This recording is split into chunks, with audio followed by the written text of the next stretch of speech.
Students, তোমাদের সবাইকে স্বাগত আমার চ্যানেলে। কেমন আছো সবাই? এই গরমে প্রচণ্ড গরম কিন্তু আবার পড়ে গেছে। সো পেজ নাম্বার 50 অবধি তোমাদের যতগুলো অঙ্ক ছিল গাণিতিক অনুশীলন সব তো করিয়ে দিচ্ছি। কী চ্যাপ্টার করাচ্ছিলাম? পদার্থের তরল অবস্থা। ঠিক আছে, অবশ্য থাম্বনেল তো দেখে তোমরা বুঝতেই পেরে গেছো। তো একটা টপিকেরই গাণিতিক অনুশীলন এখন বাকি, আশা করি আর কোনো গাণিতিক অনুশীলন নেই। তাহলে ধীরে ধীরে কিন্তু আমরা টুকটুক করে একটা চ্যাপ্টার করে অনেকগুলো চ্যাপ্টার কিন্তু আমরা কমপ্লিট করে ফেলছি। ওকে, সো এরপরে আমরা স্টার্ট করব পরিচ্ছেদের প্রশ্ন উত্তরগুলো, কারণ এই চ্যাপ্টারে কিন্তু গাণিতিক অনুশীলন হলো কিন্তু পরিচ্ছেদের প্রশ্ন উত্তর কিন্তু এখনও হয়নি। ঠিক আছে, তো নেক্সট চলো দেখি কোয়েশ্চেন নাম্বার 1 কী বলেছে। বলেছে জলের কেবির ভ্যালু দিয়ে দিয়েছে 0.52 কিলো কেজি মোল ইনভার্স। ওকে,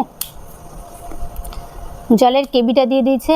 আর জলের স্ফুটনাঙ্ক যদি 100 ডিগ্রি সেন্টিগ্রেড হয় তবে 200 গ্রাম জলে মানে দ্রাবকের ভর মানে W1 200 গ্রাম দিয়েছে।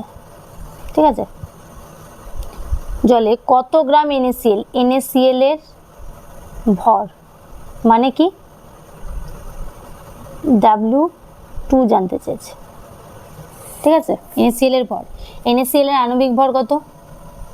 23 প্লাস 58.5 মানে হচ্ছে 23 প্লাস 35.5। আমি একবারে অ্যান্সারটা লিখে দিয়েছি 58.5, মুখস্থ হয়ে গেছে করতে করতে। তাহলে দ্রবণের স্ফুটনাঙ্ক উন্নয়ন ঘটবে মানে ডেল্টা টিবি। ছিল তো 100 ডিগ্রি সেন্টিগ্রেড, কিন্তু উন্নয়ন ঘটে হয়েছে এখন 2.08 ডিগ্রি সেন্টিগ্রেড। ঠিক আছে, ডেল্টা টিবি। তাহলে আমাদের বলে দিয়েছে NaClটা সম্পূর্ণরূপে বিয়োজিত হচ্ছে, মানে NaCl ভেঙে কি তৈরি হয়েছে? Na plus plus Cl minus, সেটা তৈরি হয়েছে। ওকে, এটা তৈরি হয়ে গেছে। এবার আমাদের কি ক্যালকুলেশন করতে বলছে? আণবিক NaCl এর ভর, শুধু ভর। তাহলে আমাদের সূত্র, নতুন একটা সূত্র দেখো, নতুন নয় পুরনো সূত্রই নতুনভাবে। ঠিক আছে, তো delta TB is equal to I into KB into M. নতুন আই জোড়া হয়েছে, যেখানে আই হচ্ছে ভ্যান্ট অফ ফ্যাক্টর। ঠিক আছে, আই হচ্ছে ভ্যান্ট অফ ফ্যাক্টর। এবার আই এর ভ্যালু এন এর সাথে সমান হয়। ঠিক আছে, কখন হবে? মানে নাম্বার অফ আয়ন্স। ঠিক আছে, এন এর সাথে তখন সমান হবে যখন কোনো তোমাদের যে লবণটা দেবে সেটা যদি সম্পূর্ণরূপে দ্রবণে বিয়োজিত থাকে। যদি সম্পূর্ণরূপে দ্রবণে বিয়োজিত থাকে তবে আই এর ভ্যালু এন এর সাথে সমান হয়। ঠিক আছে, যদি দ্রবণে সম্পূর্ণরূপে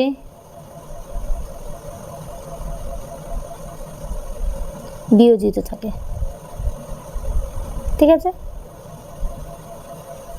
তার মানে এখানে এখন এন এর ভ্যালু কত? 2, তার মানে আই এর ভ্যালুও কত? 2। ঠিক আছে, এন এর ভ্যালু যেহেতু 2, সো আই এর ভ্যালুও 2 এখানে, কারণ দুটো এই যে একটা ক্যাটায়ন আর একটা অ্যানায়নে ভেঙেছে, সো 2। ঠিক আছে, তাহলে এবার ভ্যালুগুলো বসাতে শুরু করে দিই। ডেল্টা টিভির ভ্যালু কত বলে দিয়েছে? 2.08। আর আই এর ভ্যালু বলে দিয়েছে 2। কেবি আমাদের কত বলেছে? কোথায় গেল? 0.52। আর এম আমাদের কত? এমটাই তো আমাদের আসল ব্যাপার, সেটা কি আছে? 50। কোথায় গেল? W2টাই আমাদের বের করতে দিচ্ছে। সো W2/M2 কত? M2 হচ্ছে 58.5। আর W1/M1 কত? W1 আর M1 নয়, মানে আর কি গ্রামটাকে কিলোগ্রামে আমাদের কনভার্ট করতে হবে। তাই 2.08 2 ইন্টু 0.52 ইন্টু W2/58.5 ইন্টু 1000/200, এটা করলে 5।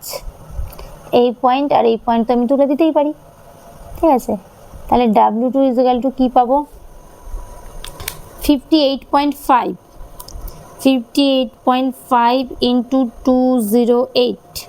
ওকে, ডিভাইড বাই 2 ইন্টু 52 আর কিছু আছে ইন্টু 5। মানে আমাদের উত্তর আসছে 23.4, 23.4। অপশান সি হচ্ছে আমাদের সঠিক উত্তর। সোজা অঙ্কটা, খুব কম সংখ্যকই অঙ্ক আছে, মাত্র 3টে অঙ্ক আছে, আমরা ঝটঝট করে ফেলবো, ঠিক আছে। সো এবার মুছে দিচ্ছি। নেক্সট পরবর্তী কোয়েশ্চেন যাই, কোয়েশ্চেন নাম্বার 2। চলো দেখি কি বলেছে, দেখি এগুলো মুছতে হয় কিনা বা এগুলো রেখে দিই কিনা। 500 গ্রাম জলে, তাহলে আমাদের দ্রাবকের ভর এখন কত হয়ে যাবে? 500 গ্রাম হয়ে যাবে, ঠিক আছে। এটাও মুছে দিই। তাহলে দ্রাবকের ভর কি বলেছে? 500 গ্রাম। 3.725 KCl দ্রবীভূত আছে, তার মানে W2 কত? 3.725। এখানে NaCl নেই, এখন কি আছে? KCl গ্রাম। দ্রবীভূত করলে উৎপন্ন দ্রবণের স্ফুটনাঙ্ক উন্নয়ন বলে দিচ্ছে 0.099, ঠিক আছে, ডিগ্রি সেন্টিগ্রেড। তাহলে দ্রবণে KCl এর বিয়োজন মাত্রা কত জানতে চেয়েছে, মানে আলফা। আলফা হচ্ছে বিয়োজন মাত্রা। এটাও একটা নতুন সূত্রের অঙ্ক দিয়ে আমরা করব, ঠিক আছে। সেটা সূত্রটা একটু লিখে দিই। এখানে alpha is equal two I-1/n-1।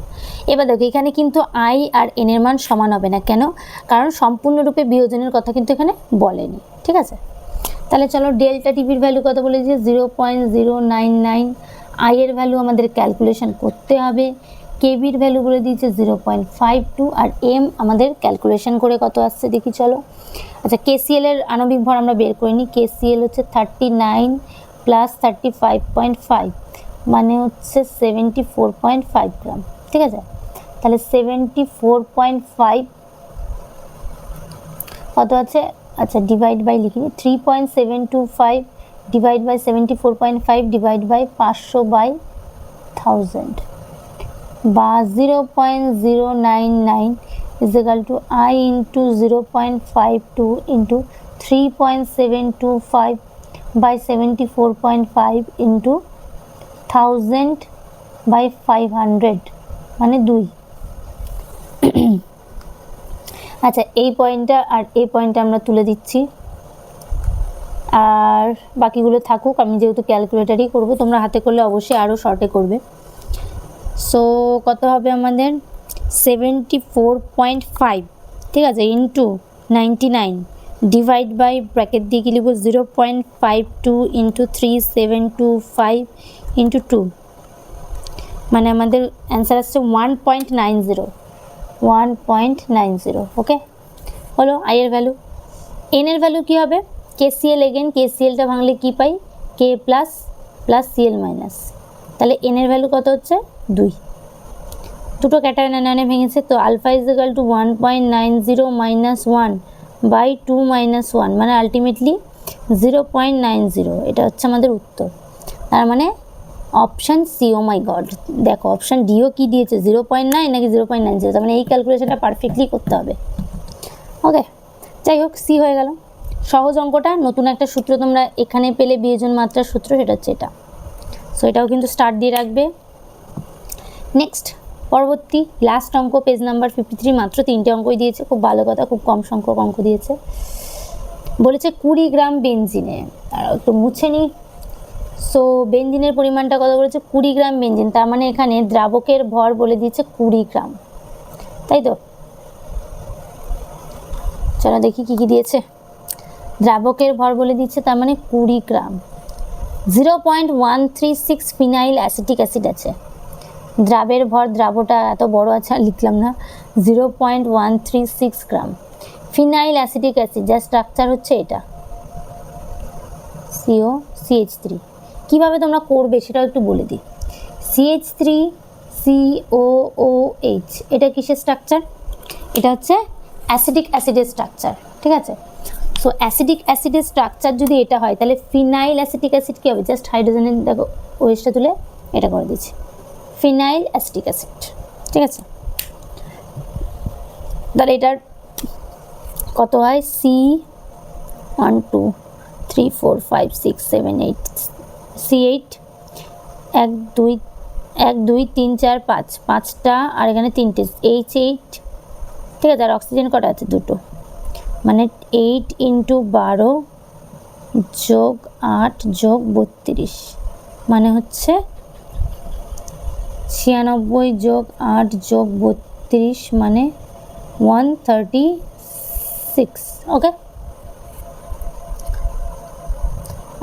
Next কি বলেছে, উৎপন্ন দ্রবণের হিমাঙ্ক মানে টিএফ ড্যাশ বলে দিয়েছে 5.37 ডিগ্রি সেন্টিগ্রেড। বিশুদ্ধ বেঞ্জিনের হিমাঙ্ক বলে দিয়েছে মানে টিএফ বলে দিয়েছে 5.5। ঠিক আছে, আর এটা বলে দিয়েছে কেএফ, আচ্ছা কেবিটা নেই এখানে, আমাদের আছে আমাদের কেএফ, কেএফ বলে দিয়েছে 5.12 কেলভিন কেজি মোল ইনভার্স। দ্রবণে ফিনাইল অ্যাসিটিক অ্যাসিটিকের ভ্যান টপ গুণকের মান মানে আই এর ভ্যালু জানতে চেয়েছে। আচ্ছা এটা আমি কেন বক্স খুললাম, আই এর ভ্যালু জানতে চেয়েছে, এটা হচ্ছে আমাদের কোয়েশ্চেন মার্ক। তো চলো সূত্র কী হবে, একই জিনিস, এখানে শুধু কি লিখবো, ডেল্টা কে কেন লিখছি, টি এফ সমান সমান I into K F into M, just van't Hoff গুণক দিয়ে ওই সূত্রটাই নতুন একটা রূপে। তাহলে T F minus T F dash I এর ভ্যালু ক্যালকুলেশন করতে হবে, কে এফ এর ভ্যালু কত 5.12 আর এম এর ভ্যালু কত 0.136/136 ডিভাইড বাই কত 20/1000।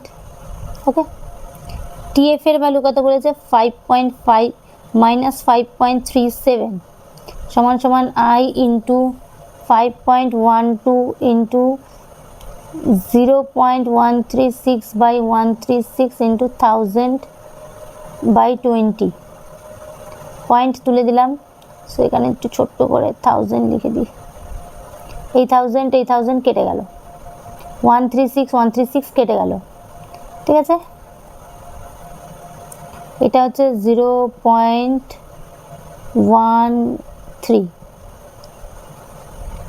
আই ইন্টু 5.12/20 এটাই পড়ে আছে, আর কিছু নেই। So I is equal to কী হচ্ছে 20 ইন্টু 0.13/5.12। চলো ক্যালকুলেশন করি কত হয় দেখি। 20 ইন্টু তোমরা হাতেই করবে ডিভাইড বাই 5.12। এখন মনে মনে অনেকে ভাববে ম্যাম কি খারাপ, ম্যাম বলছে নিজে নিজে ক্যালকুলেটারে করে যাচ্ছে আর আমাদেরকে বলছে হাতে করতে, কি করব বলো, তোমাদের তো ক্যালকুলেটার নেই। তো উত্তর আমাদের কি হলো 0.507 আসছে, নিয়ারলি অ্যাবাউট আমরা 0.52 ধরবো। সো আমাদের সঠিক উত্তর অপশান ডি। ঠিক আছে, দেখো তোমাদেরকে ক্যালকুলেটারে করতেই হবে, মানে যদি খুব বড় মানে ক্যালকুলেটার করতেই হবে কেন বলছি, তোমাদের ক্যালকুলেটার ব্যবহার করা যাবে না, কারণ হচ্ছে তোমাদের ক্যালকুলেশন যতই বড় হোক না কেন, যদি খুব বড় হয় তখন তো তোমরা হাতে, আমার তো বলার প্রয়োজন নেই, আশা করি সবাই অটোমেটিক ক্যালকুলেটারটা বের করে করতে শুরু করে দেয়, এটা তো আমার বলার শেষ নেই। কিন্তু তোমাদের চেষ্টা করতে হবে ক্যালকুলেটার ছাড়াই অঙ্ক করার, কারণ তোমাদের পরীক্ষায় ক্যালকুলেটারকে যেটা বলেছিলাম দেখতেই পেলে বোর্ডটা মোছা হয়ে গেছে, রেকর্ড করতে করতে ফোনটা আবার অফ হয়ে গেছিলো। So I am extremely sorry. তাও ভালো, আজকে আমি খুব লাকি ফিল করছি নিজেকে, কারণ অঙ্কটা কমপ্লিট হয়ে যাওয়ার পর বন্ধ হয়েছে, নাহলে আবার আমাকে অঙ্কটা করতে হতো। সো তোমাদের যেটা বলছিলাম, তোমরা ক্যালকুলেটার ছাড়াই অঙ্ক করার চেষ্টা করবে, আর ক্যালকুলেটার কোনো পরীক্ষাতেই তোমরা ব্যবহার করতে পারবে না। সো চেষ্টা করো যতটা সম্ভব, যতটা বড় ক্যালকুলেশনই হোক না কেন হাতে করার। যাই হোক, পদার্থের তরল অবস্থার সমস্ত অনুশীলনী মানে গাণিতিক সমস্ত অনুশীলনী কিন্তু আজকে সম্পূর্ণ হলো। তো আবার দেখা হবে পরবর্তী পদার্থের তরল অবস্থা বা অন্য কোনো চ্যাপ্টারের ভিডিও নিয়ে। তবে পদার্থের তরল অবস্থা যখন করাবো, পরিচ্ছেদ সংক্রান্ত কিছু প্রশ্ন উত্তর তোমাদের করানো হয়েছে, বাকি প্রশ্ন উত্তর তোমাদের করানো হবে। সো আজকের ভিডিওটা এখানে শেষ করছি।